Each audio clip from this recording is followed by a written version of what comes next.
Hey guys, this is my YouTube channel. Welcome back. Before we start, make sure you click on the subscribe button. Let's start.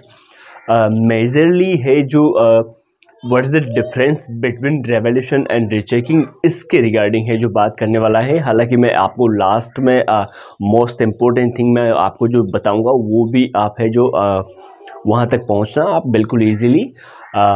इसमें जो difference जो रहता है वो जैसे कि बात करें केवल और केवल सबसे पहले रीचेकिंग की अगर बात करें तो रीचेकिंग पर है जो जैसे जो आप एग्ज़ाम देने के बाद है जो आपकी जो आंसर बुक होती है वो जस्ट फर्स्ट टाइम है जो वो चेक होती है।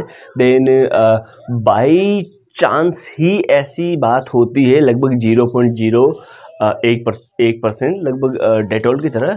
तो उस पर है जो होता क्या है उसमें रीचेकिंग में अगर आप जो फॉर्म फिल करते हो जो आपकी थोड़ी सी यूँ गौर करना बात पर और समझने की कोशिश करना, try to understand it.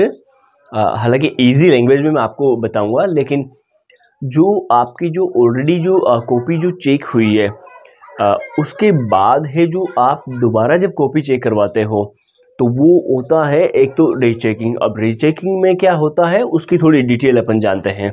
Rechecking में जो आपके जो मार्क्स ऑलरेडी वहाँ पर जो है सबमिटेड या फिर ऑब्टेन्ड जिसको मैं कहूँगा वो जो है, जैसे मान लो क्वेश्चन नंबर 2 है, क्वेश्चन नंबर 5 है, फॉर एग्जांपल बता रहा हूँ मैं आपको। क्वेश्चन नंबर कोई सा भी क्वेश्चन नंबर हो उसमें जैसे मान लो क्वेश्चन नंबर 5 है तो क्वेश्चन नंबर जो 5 है वो अगर आपको दे रखा है कि क्वेश्चन नंबर 5 है जो वो 7 मार्क्स का है या 2 मार्क्स का है, जस्ट एग्जांपल, और आपको 7 में से बाई चांस 3-2 दिए गए हैं तो वहाँ पर रीचेकिंग में ये जो 3-2 जो आपको दिए गए हैं वो जस्ट लाइक रिटोटलिंग होता है। केवल दोबारा कॉपी है जो चेक की जाती है और जो नंबर जो आपको कॉपी में दिए गए हैं वो केवल है जो गिने जाते हैं। अब उसमें जो मेजरली जो डिफरेंस रहता है वो ये रहता है कि जैसे मान लो किसी भी क्वेश्चन में 7, 5, 2 कुछ भी यूँ 11, 12 जो भी है उसमें अगर है जो आपको है जो मार्क्स है जो सबमिटेड नहीं किए गए हैं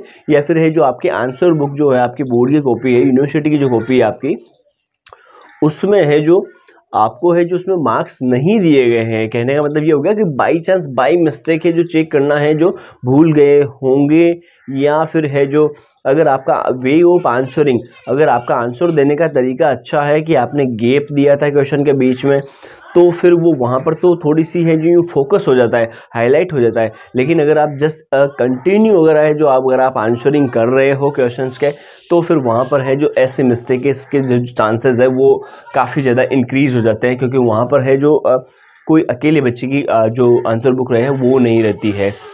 और उसके बाद हम बात करते हैं रेवोल्यूशन की। रेवोल्यूशन में है जो केवल और केवल रेवोल्यूशन का सबसे पहले मतलब तो मैं आपको हिंदी में बताऊं कि इसका मतलब होता है पुनर्मूल्यांकन।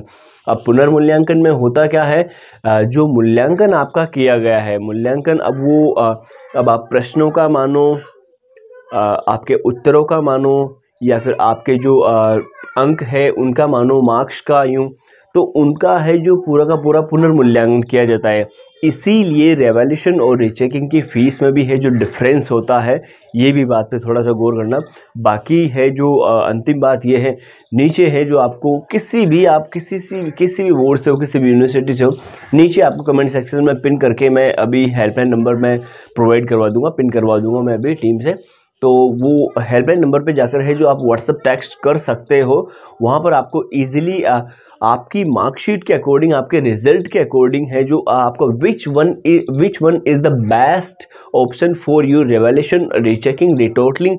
और किसी बच्चों को है जो सप्लीमेंट्री भी होती है, कंपार्टमेंट भी होता है, तो फिर वो आपको बेटर वैसे है जो एडवाइस है जो वो प्रॉपर बेटर वैसे आपको है जो दे सकते हैं। तो आप एक बार ज़रूर वहाँ पर जाइए और एक बार है जो जानकारी ले लीजिए, क्योंकि ये कोई एक दिन की बात नहीं है। That is your career, that is your time, that is your last year, that is your सब सारी चीज़ें आ जाती है। आपके क्लासमेट हो गए, सब कुछ हो गया यूँ, क्लासमेट है, फ्यूचर है, करियर है, ऊपर से जो टाइम जो है, मेनली जो टाइम कहूँगा सबसे बड़ा टाइम होता है, क्योंकि that is the note matter of whole year पूरा आपने 1 साल वहाँ पर लगाया है, तो उसका जो कमबैक जो रहता है, उसका जो उसकी जो प्रोडक्टिविटी रहती है वो डिपेंडेंट ऑन यू कम्प्लीटली।